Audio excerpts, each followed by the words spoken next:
وہ ہمارے ایک دانشور ہے، تو انہوں نے مضمون لکھا، کئی باتیں بڑی پسند آتی ہیں۔ وہ کہتے ہیں کہ میری اہلیہ، ان کو بھی کسی نے نا مس گائیڈ کر دیا تھا، حالانکہ اچھی خاتون ہے، کسی نے مس گائیڈ کر دیا، تو وہ بھی سماجی اور ویلفیئر، اور یہ خواتین کو شوق ہوتا نا بننے کا،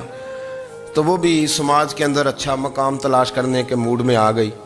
تو کہیں ایک دن جانا تھا تو بڑی بن سنور کے میرے ساتھ وہ گاڑی میں بیٹھ گئی، تو میں گاڑی میں، عورتوں کو یہ بھی مسئلہ ہوتا ہے نا کہ ہماری تعریف کرو، تو کئی دفعہ بعض مردوں بیچاروں کو جھوٹ بولنا پڑتا ہے، تو زبردستی کراتی ہے نا جی۔ تو اس میں گنجائش بھی دی ہے شریعت نے گنجائش دی ہے کہ کبھی بیوی کو راضی کرنے کے لیے خلاف واقعہ بات کرنی پڑے تو کر لینی چاہیے، تو وہ کراتی بھی ہیں۔ 3 موقع پر خلاف واقعہ بات کرنے کی اجازت ہے، واقعے کے خلاف بھی آپ بات کر سکتے ہیں، جنگ کے موقع پر، 2 لوگوں کو صلح کرانے کے لیے، اور بیوی کو راضی کرنے کے لیے کر لیں کوئی ایسی بات، بے شک اپنی طبیعت پہ جبر کر کے کر لیں، گنجائش ہے، اجازت ہے۔ تو وہ کہتے ہیں جب وہ گاڑی میں میرے ساتھ بیٹھی بن سنور کے، تو وہ تقاضا کرنے لگی کہ میں نے مطلب بڑے اچھے کپڑے پہنے ہیں پر آپ نے توجہ نہیں کرائی۔ وہ سیاںا بندہ تھا، وہ چاہ رہا تھا کہ میری خاتون سمجھ جائیں۔ وہ کہتے ہیں مجھے پتہ تھا کہ بیچاری مس گائیڈ ہو گئی ہے، دل کی بڑی اچھی ہے، سیاਣੀ ہے، لیکن اس کو نا کچھ خواتین نے، کچھ لوگوں نے مل کے اس کو ذہن غلط کر دیا ہے کہ سماج میں نکلو، باہر جاؤ، کام کرو، فلاں کرو، اپنی مرضی سے جیو۔ تو میرے ساتھ گاڑی میں بیٹھی کہیں جانے کے لیے، تو مجھ سے کہنے لگی کہ آپ نے میری طرف توجہ ہی نہیں کی، آپ نے کوئی ذکر ہی نہیں کیا کہ میں کیسی لگ رہی ہوں۔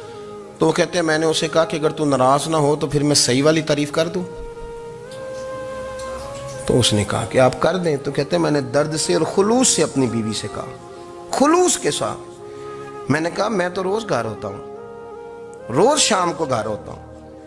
اگر تو میرے لیے تیار ہوتی تو میں تیری تعریف کرتا، لیکن آج تو باہر جانے کے لیے تیار ہوئی ہے،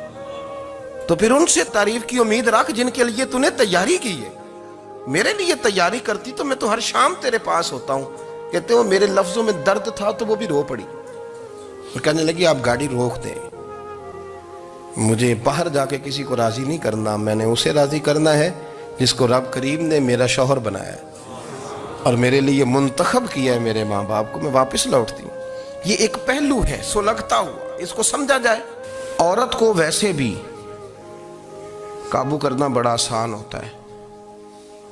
اعلیٰ حضرت بریلوی رحمۃ اللہ علیہ فرماتے ہیں بیٹیاں نازک شیشیاں ہوتی ہیں، ان کو تو ذرا سی چوٹ لگے تو ٹوٹ جاتی ہیں۔ دیکھیں کتنا بڑا جملہ کہا بریلی کے امام، میں نازک شیشیاں ہیں، ذرا کوئی آدمی گمراہ کرتا ہے، ذرا خراب کرتا ہے۔ اب دیکھیں نا، یہ جو بچیوں کو بچے ایک مس گائیڈ کرتے ہیں، انہیں بڑے بڑے خواب دکھاتے ہیں، وہ بیچاری ماں باپ کو چھوڑ کے، بہن بھائی کو چھوڑ کے اس کے ساتھ شادی کرتی ہے، پھر جو اس کا بعد میں حشر ہوتا ہے، آپ ادلیاں نو سردار پہن تکے تے شرما والیاں نو جھوٹے ڈولیاں دے۔ پھر وہ بیچاری ماں باپ رکھتے نہیں،